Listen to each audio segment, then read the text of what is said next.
Hey amigos, back to makeover series episode 12 நினைக்கிறேன். S 12 தான். ரொம்ப நாள் ஆச்சு போட்டு, ஒரு 1 month இருக்கும்னு நினைக்கிறேன் லாஸ்ட் மேக் ஓவர் சீரீஸ் போட்டு. சிம்பிளஸ்ட் ஃபார்மில் வீட்டையோ இல்லை ஆஃபீஸையோ இல்லை நம்ம சுற்றி இருக்க பிலாங்கிங்ஸையோ எப்படி மேக் ஓவர் பண்ணலான்றது என் சேனலில் மேக் ஓவர் சீரீஸில் நான் போட்டுட்ருக்கேன். சோஃபார் 11 சீரீஸ் கம்ப்ளீட் பண்ணியிருக்கேன். இது 12th எபிசோட். இதுதான் பிஃபோர் அண்ட் ஆஃப்டர் டிரான்சிஷன். பார்த்துக்கோங்க.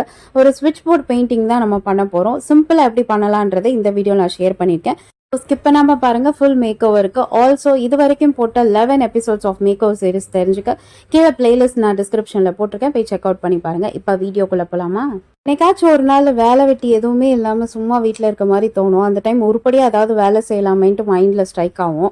அந்த மாதிரி தான் எனக்கு அன்றைக்கி ஸ்ட்ரைக் ஆச்சு. ஸோ என்னடா பண்ணலாம், வீட்டில் என்ன சேஞ்ச் பண்ணலாம், எதுவுமே இல்லையே பண்ணுறதுக்கு, பட் அதே டைம் சோம்பலாக வேற இருக்குமேன்றதுக்காக சரி இருக்கவே இருக்கு இந்த ஸ்விட்ச் போர்டு எதை கொஞ்சம் ஏதாவது ரெனோவேட் பண்ணலாம் அப்படின்னு யோசிச்சிருந்தேன். ஆல்ரெடி இந்த ஏரியாவுக்கு வந்து வால்பேப்பர் பண்ணால் நல்லா இருக்கும்ட்டு 3-4 monthsக்கு முன்னாடியே நான் வாங்கிட்டு அது சும்மா தான் வச்சுருக்கேன். இன்னும் அதை போடலை. என்னமோ எனக்கு அந்த மைண்டில் உட்கார மாட்டேங்குது, அது பண்ணால் நல்லா இருக்கும்ன்றது உட்கார மாட்டேங்குது. ஏற்கனவே இங்கே ஒரு சின்ன ஃப்ளார் இருக்கா, இதுவுமே வால்பேப்பர் தான். என்னோட பில்லரில் வந்து அந்த வால்பேப்பர் நான் போட்டிருப்பேன். அதோட எக்ஸஸ் இருந்த ஒரு சின்ன சாம்பிளை வந்து அந்த ஸ்விட்ச் போர்டில் அதில் ஒட்டியிருந்தேன். சரி, அதுவுமே வந்து ஒரு மாதிரி இன்கம்ப்ளீட்டாக இருந்தது. எனக்கு வால்பேப்பர் போடுறதுக்கும் எனக்கு மனசு வரல. பட் இதை என்ஹான்ஸ் பண்ணணும். அப்போ என்ன பண்ணலான்னும் போது அன்னைக்கு இது மாதிரி தான் வெட்டியாக உட்காந்துட்டு இருக்கும்போது திடீர்னு ஸ்ட்ரைக் ஆச்சு. ஒய் நாட் ஸ்விட்ச் போர்டை கொஞ்சம் பெயிண்ட் பண்ணால் நல்லா இருக்கும்னு தோணுச்சு. ஸோ அதனால தான் நான் பெயிண்ட் பண்ண ஸ்டார்ட் பண்ணேன். இதுக்கு பெரிய பெயிண்டிங் டூல்ஸோ இல்லை வால் ஆர்ட் டூல்ஸோ நான் எதுவுமே நான் பர்ச்சேஸ் பண்ணல. ஜஸ்ட்டு நார்மலாக இருக்க பெர்மனெண்ட் மார்க்கர்ஸ் தான் வந்து நான் எடுத்திருந்தேன். அண்டு ஒயிட்டுக்காக வந்து இந்த ஒயிட் பெயிண்ட் மார்க்கருமே இப்போ வந்து மார்க்கெட்டில் அவைலபிளாக இருக்குது ஸ்டேஷனரி ஷாப்பில். இன்ஸ்டண்ட்டாக ஏதாவது பண்ணணுன்ட்டு மனசில் ஏதாவது ஏவும் போதே வந்து அந்த வேலையை செஞ்சிடணும். ஸோ அதுக்கு பொருள் இல்லை அப்படின்லாம் அலையக்கூடாதுன்றதுக்காக என்கிட்ட இருக்க பெர்மனெண்ட் மார்க்கரை வச்சே நான் வந்து ஸ்விட்ச் போர்ட் பெயிண்டிங் ஸ்டார்ட் பண்ணேன். ஃபைன் டிப் மார்க்கரும் எடுத்துக்கிட்டேன். ஆல்சோ நார்மலாக இருக்க அந்த ப்ராட் டிப் மார்க்கர் என்கிட்ட இருக்க என்னென்ன கலர்ஸ் இருந்ததோ பேசிக்கான கலர்ஸ் எல்லாத்தையும் நான் சூஸ் பண்ணிட்டேன். ஓகே, பண்ணலான்னு ஐடியா வந்துடுச்சு. பட் ரெஃபரன்ஸுக்காக வந்து ஃபியூ இமேஜஸ் வந்து நான் ப்ரௌஸ் பண்ணி எடுத்திருந்தேன். அதில் வந்து இந்த ப்ராடக்ட் ஸ்விட்ச் போர்டில் பண்ணியிருந்த இந்த பெயிண்டிங் எனக்கு ரொம்ப அட்ராக்டிவாக இருந்தது. பட் அந்த மாதிரி ப்ராடக்ட் ஸ்விட்ச் இல்லை. அதுக்கு பதிலாக வந்து என்னோட மொபைல் கேப்சியூல் இருந்தது. சரி, அதுக்கு பின்னாடி அதை பண்ணிடலான்னு எடுத்து வச்சுருந்தேன். அண்ட் இந்த ஸ்விட்ச் போர்டுக்கு மேலே வந்து பார்த்தீங்கன்னா டீர் பெயிண்டிங் வந்து சிம்பிளிஸ்டிக்காக இருந்தது, பார்க்க ஆனால் எலகண்ட்டாக இருந்தது. ஸோ அதை நான் சூஸ் பண்ணியிருந்தேன். அது கூடவே வந்து இந்த பேர்டுமே இருந்தது. ஸோ எனக்கு என்னென்னா பேர்ட் பண்ணலாமா இல்லை டீர் பண்ணலாமா, எது நல்லாயிருக்கும் அப்படின்ற ஒரு ஆசோலேஷன்லேயே வந்து ரெண்டுத்தையுமே நான் எடுத்து வச்சுருந்தேன். ஆல்சோ வந்து ஸ்விட்ச் போர்டுக்கு கீழே வந்து இந்த மாதிரி பாட் ஹேங்கிங் போட்டால் நல்லா இருக்கும்னு இருந்தது. ஸோ அதையும் வந்து எடுத்து வச்சுருந்தேன். ஸோ அப்படி இப்படின்ட்டு ஓரளவுக்கு நான் ஃபைனலைஸ் பண்ணி வரைய ஸ்டார்ட் பண்ணது வந்து மேலே வந்து டீர் தான் நான் வரைகிறதுக்கு ஸ்டார்ட் பண்ணியிருந்தேன்.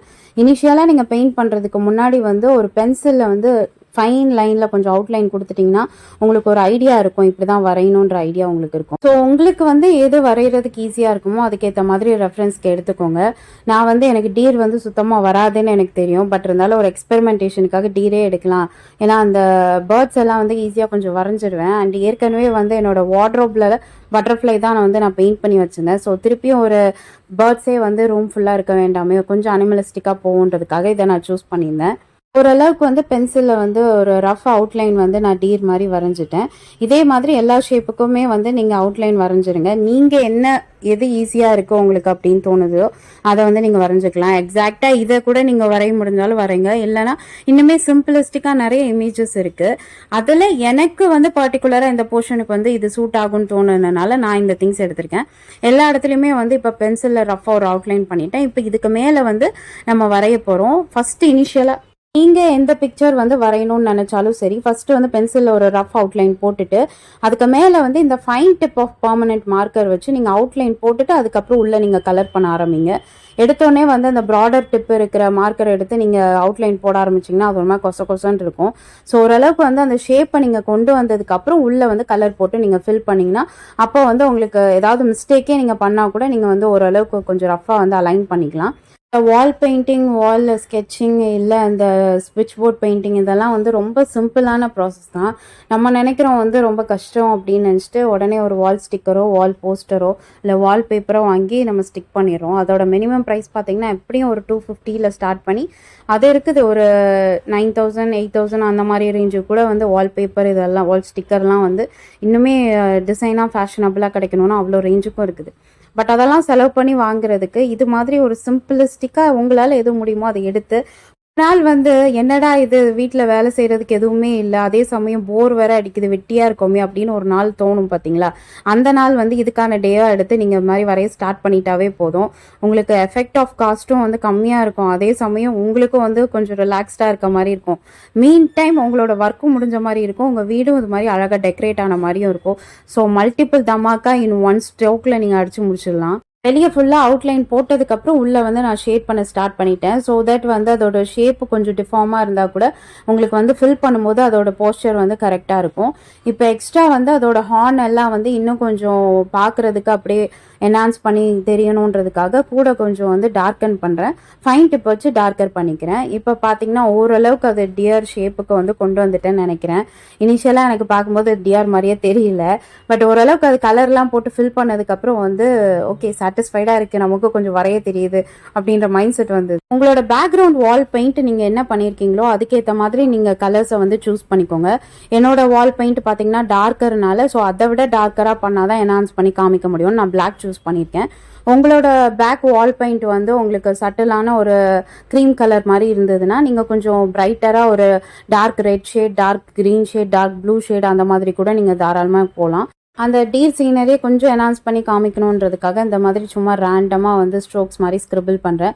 லைக் அந்த கிராஸ் ஃபீல் வரணுன்றதுக்காக ஸ்க்ரிபிள் பண்ணிக்கிறேன். அண்டு சில பேருக்கு இந்த தாட் இருக்கலாம், பெர்மனெண்ட் மார்க்கர் ஹவு கம் எவ்வளோ நாளைக்கு இது இருக்க போகுது, ஜஸ்ட்டு மிஞ்சி போனால் ஒரு 1 வீக் தானே இருக்கும், அதுக்கு எதுக்கு இவ்வளோ எஃபர்ட் எடுத்து வரையணும் அப்படின்னு சொல்லுவீங்க. சத்தியமாக அப்படி கிடையாது. என் வீட்டில் வந்து முக்கால்வாசி வால் பெயிண்டிங் நான் பண்ணியிருக்கிறது எல்லாமே வந்து பெர்மனெண்ட் மார்க்கர் வச்சு தான் நான் பண்ணியிருப்பேன். நார்மலாக அந்த பெயிண்ட் ப்ரஷ் வச்சு நான் எதுவுமே பெயிண்ட் பண்ணது கிடையாது. உங்களுக்கு டவுட் இருந்தானா வந்து கீழே டிஸ்கிரிப்ஷனில் வந்து என்னோட கிச்சன் பெயிண்டிங் பண்ணியிருந்ததும் போட்டிருப்பேன். ஆல்சோ என்னோட வார்ட்ரோபும் இதே பெர்மனெண்ட் மார்க்கர் வச்சு நான் மேக் ஓவர் பண்ணியிருந்தேன். அதையும் நான் போட்டிருப்பேன். வேணா போய் செக் அவுட் பண்ணி பாருங்கள். அதெல்லாம் வந்து ஐ திங்க் என்னோட கிச்சன் பண்ணி ஒரு 1 இயர் டன் ஆயிருக்கும்னு நினைக்கிறேன். அண்ட் என்னோட வார்ட்ரோப் வால் பெயிண்டிங் பண்ணது வந்து கிட்டத்தட்ட ஒரு 3 இயர்ஸ் ஆச்சு கம்ப்ளீட் ஆயிருக்கும். ஸ்டில் அது வந்து பெயிண்ட் எல்லாம் ஃபேட் ஆகாமல் ஸ்டில் அப்படியே தான் இருக்குது. ஈவன் தோ அது தண்ணி ஆனாலும் டஸ்ட் ஆனாலும் எதுவாக இருந்தாலும் அந்த அளவுக்கு ஃபேடெல்லாம் ஆகாமல் ஸ்டில் கிளியராக இருக்குது. ஸோ இதுக்குன்ட்டு நீங்கள் பெயிண்ட்ஸ் பர்ச்சேஸ் பண்ணணும், பெயிண்ட் ப்ரஷ் வாங்கணும், இல்லை ஏதாவது டூல்ஸ் வாங்கணும் அப்படின்ற அவசியமே கிடையாது. நார்மலாக இருக்கிற ஒரு பெர்மனெண்ட் மார்க்கர் வந்து என்னென்ன கலர்ஸ் உங்களுக்கு கிடைக்குதோ அதை நீங்கள் பஞ்சாக வாங்கி வச்சிட்டிங்கன்னா இந்த மாதிரி ஒரு வாலுக்கு இல்லை, மல்டிபிள் வால் இல்லை, உங்கள் ஒரு ஹோல் செவரே கூட நீங்கள் அழகாக வந்து பெயிண்ட் பண்ணி முடிச்சிடலாம். தாராளமாக ஒரு ஸ்கெட்ச் வந்து ஒரு ஹோல் வாலுக்கு வந்து கரெக்டாக இருக்கும். அந்த அளவுக்கு இது எஃபெக்டிவாகவும் திக்காகவும் வேற இருக்கும் ஸ்ட்ரோக்ஸ் எல்லாம். இஃப் நாட் உங்கள் வீட்டில் கிட்ஸ் இருந்தானா கிட்ஸுக்கு கூட வந்து இந்த க்ரியேட்டிவான விஷயத்தெல்லாம் அலாட் பண்ணிடலாம். ஜஸ்ட் சும்மா அவுட்லைன் மட்டும் நீங்கள் போட்டு விட்ருங்க. உள்ள இது மாதிரி கலர் பண்ணுறதெல்லாம் ஃபில் பண்ணுறதுக்கு அவங்க கிட்ட கொடுத்துட்டானா அவங்க கூட கொஞ்சம் இன்வால்வ்டாக அவங்க பண்ணுவாங்க. அதாவது ஒரு காலத்தில் வந்து இந்த மாதிரி வாலில் ஸ்கெட்ச் வச்சு ஸ்கிரிபிள் பண்ணானா நம்ம பேரண்ட்ஸ்லாம் நம்மளை அடிப்பாங்க, எதுக்கு இது மாதிரி பண்ணுற அப்படின்ட்டு திட்டுவாங்க. அதுக்குன்னே ஒரு மார்க்கர் போர்டெலாம் வாங்கி வச்சு எது ஸ்கிரிபிள் பண்ணணும்னு நினச்சாலும் இதில் ஸ்கிரிபிள் பண்ணு அப்படின்னு சொன்ன காலம் உண்டு. இப்போ வந்து அந்த ஸ்கிரிபிளிங்கே வந்து ஒரு ஆர்ட் ஃபார்மாக கொண்டு வந்து ஃபுல் அண்ட் ஃபுல்லாக டெக்கரேட்டிவ் திங்ஸாக பண்ணிட்டாங்க. அதாவது நம்ம வாலில் என்ன ஸ்கிரிபிள் பண்ணுறோமோ அது வந்து வால் பெயிண்டிங், வால் ஸ்டிக்கரிங் அப்படின்ற ஒரு கோட்டுக்கு மாறிடுச்சு. ஸோ அதனால் தாராளமாக உங்கள் பசங்கிட்ட ஸ்கெட்ச் பென்ஸை கொடுத்து உன் இஷ்டத்துக்கு வேற அப்படின்னு விட்டுருங்க. இல்லை அவங்க கொஞ்சம் மோசமாக வரைவாங்கன்னு உங்களுக்கு தோணுச்சுன்னா ஜஸ்ட் ஃபஸ்ட்டு இந்த ஃபைன் டிப் வச்சு அவுட்லைன் போட்டோம் தெரியுமா, அந்த மாதிரி அவுட்லைன் போட்டு உள்ள இது மாதிரி ஸ்கெட்ச் பண்ணடா தங்கம் அப்படின்னு ஸ்கெட்ச் பென்ஸை மட்டும் கொடுத்தீங்கன்னா அவங்க அழகாக ஸ்கெட்ச் பண்ணி முடிச்சிருவாங்க. Actually let me give an idea. Next time வந்து உங்கள் ஃபேமிலியில் வந்து ஏதாவது ஒரு வெக்கேஷன் ஹாலிடே அப்படின்னு வருதுன்னா ஃபேமிலியாக உட்காந்து ஏதாவது ஒரு வாலை எடுத்து அதை வந்து நீங்கள் டெக்கார் பண்ண ஸ்டார்ட் பண்ணிவிடுங்க. ஒருத்தருக்கு ஒரு வேலை வச்சு மொத்தமாக நீங்கள் ஃபேமிலியாக சேர்ந்து பண்ணும்போது it will be fun and interesting. ஒரு ஃபேமிலி யுனைட்டடாக இருந்த மாதிரி இருக்கும். ஒரு ஹாலிடே டைம்னா வந்து ஆளாளுக்கு ஒரு ஃபோனை தூக்கிட்டு அங்கங்கே உட்காரதுக்கு பதிலாக ஜஸ்ட் ஒரு இடத்துல மிங்கிள் ஆகி ஏதோ உங்கள் வீடும் வந்து டெக்கரேட் ஆன மாதிரி இருக்கும். நீங்களும் கொஞ்சம் ஃபன் டாக்ஸ் எல்லாம் பண்ண மாதிரி இருக்கும், கொஞ்சம் கடல் பண்ண மாதிரி இருக்கும், நல்லா ப்ளே பண்ண மாதிரியும் இருக்கும். ஃபைனலி ஏதோ ஒரு மேக் ஓவரும் உங்களுக்கு வந்த மாதிரி இருக்கும். So let's get back to 90s or 80s. அந்த டைமில் இருந்த மாதிரி இந்த டிவி மொபைல் ஃபோன்ஸ் இல்லாமல் கொஞ்சம் என்கேஜிங்காக இருக்க பாருங்களேன். ஏன்னா நான் வந்து சின்ன பிள்ளையாக இருக்கும்போது அஃப்கோர்ஸ் அப்போல்லாம் டிவி இதெல்லாம் நார்மலாக இருந்து தான், என் பேரண்ட்ஸும் ஒர்க்கிங் தான். பட் இந்த மாதிரி ஹாலிடே டைம்ஸ் அந்த மாதிரினா ஏதாவது கிராஃப்ட் ஒர்க் அதெல்லாம் வந்து பண்ணுவோம். பிகாஸ் மம்மி வந்து அவங்களோட டிகிரி குவாலிஃபிகேஷன் இதெல்லாம் அப்போ படிச்சுட்டு இருக்கும்போது அவங்களோட ப்ராக்டிக்கல் புக்ஸ் எல்லாம் பண்ணும்போது என்னையும் கூட வச்சுட்டு இதை பண்ணு அதை பண்ணுன்ட்டு கொஞ்சம் என்கேஜிங்காக இருக்கும் அது. அந்த அந்த மாதிரி நம்மளும் நம்ம கிட்ஸுக்கு வந்து இந்த பேக் டு பேசிக்ஸை வந்து கொஞ்சம் சொல்லி கொடுத்து அவங்களையும் என்கேஜிங்காக வச்சுக்கலான்னு என்னோட ஐடியா. கோர்ஸ் லீவ்னா வந்து அவங்கள எக்ஸ்ட்ரா கரிக்குலர் ஆக்டிவிட்டீஸ் அந்த கிளாஸ் இந்த கிளாஸ்ன்னு எல்லா கிளாஸ்க்கும் அனுப்புறதுக்கு பதிலாக வீட்டில் வந்து நீங்களாவே இதை டீச் பண்ணும்போது உங்களுக்குள்ளே இருக்க ஒரு பர்சனல் பாண்டிங்கும் வந்து உங்கள் கிட்ஸ் மேலே நிறையவே இருக்கும். நாட் ஓன்லி கிட்ஸ், ஒரு கப்பலாக உங்ககிட்ட இருக்க பாண்டிங்கும் வந்து அதிகரிக்கும். ஆல்சோ இந்த மாதிரி ஒரு ஹெக்டிக்கான ஒரு லைஃப் ஸ்டைலில் வீட்டில் யாருமே இல்லாமல் எல்லாமே ஒர்க்கிங்காக இருக்கும். ஏதோ ஒரு நாள் கிடைக்கிது, அந்த டைம் வந்து ஷாப்பிங் அவுட்டிங் எக்ஸ்ப்ளோர் பண்ணுறது அப்படின்ட்டு ஸ்பெண்ட் பண்ணாமல் just put on together in a space. கொஞ்சம் பேசுங்க, பழகுங்க, இந்த மாதிரி ஏதாவது ஒரு ஒர்க் பண்ணுங்கள். That will make you bind together. நீங்கள் ஷாப்பிங் போனாலும் அவுட்டிங் போனாலும் இல்லை மூவி போனாலும் அதெல்லாம் வந்து உங்களை வந்து புட் டவுன் பண்ணி ஒன்றா பைண்ட் பண்ண வைக்காது. நீங்கள் ஏதோ ஒரு ஃபோரமில் அங்கே நீங்கள் என்கேஜிங்காக பைண்ட் ஆகிருப்பீங்களே தவிர you won't people pull together to engage yourself அப்படின்ற தாட் இருக்காது. ஸோ நெக்ஸ்ட் டைம் உங்களுக்கு ஃபேமிலியாக ஒரு நாள் ஹாலிடே கிடைக்குதுன்னா இந்த விஷயத்தை இம்ப்ளிமெண்ட் பண்ணலாம் அப்படின்ற தாட் உங்களுக்கு இருந்தால் காமெண்ட் பண்ணுங்கள். ஆல்சோ நீங்கள் சொல்கிற ஐடியா நல்லா தான் இருக்குது அப்படின்னு நினச்சிருந்தாலும் எனக்கு காமெண்ட் பண்ணுங்கள். அண்ட் ஃபைனலி என்னோட sketching and paintings are done. And இந்த ஒயிட் நிலாவுக்கு வந்து என்ன பண்ணேன்னா ஒயிட் பெயிண்ட்டை வந்து என்னோட ஃபிங்கர் டிப்பில் வச்சு அப்படியே கொஞ்சம் ஸ்ப்ளாஷ் பண்ணி விட்டேன்.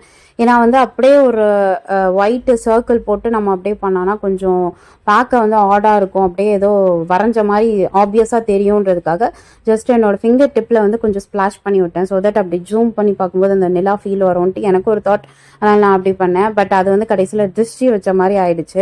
என் வீட்டில் என்ன சொல்லிட்டாங்கன்னா வந்து பக்கத்தில் கொஞ்சம் க்ளவுட்ஸ் போட்டானா ஓரளவு கொஞ்சம் மேட்ச் ஆகும்னு சொல்லியிருந்தாங்க.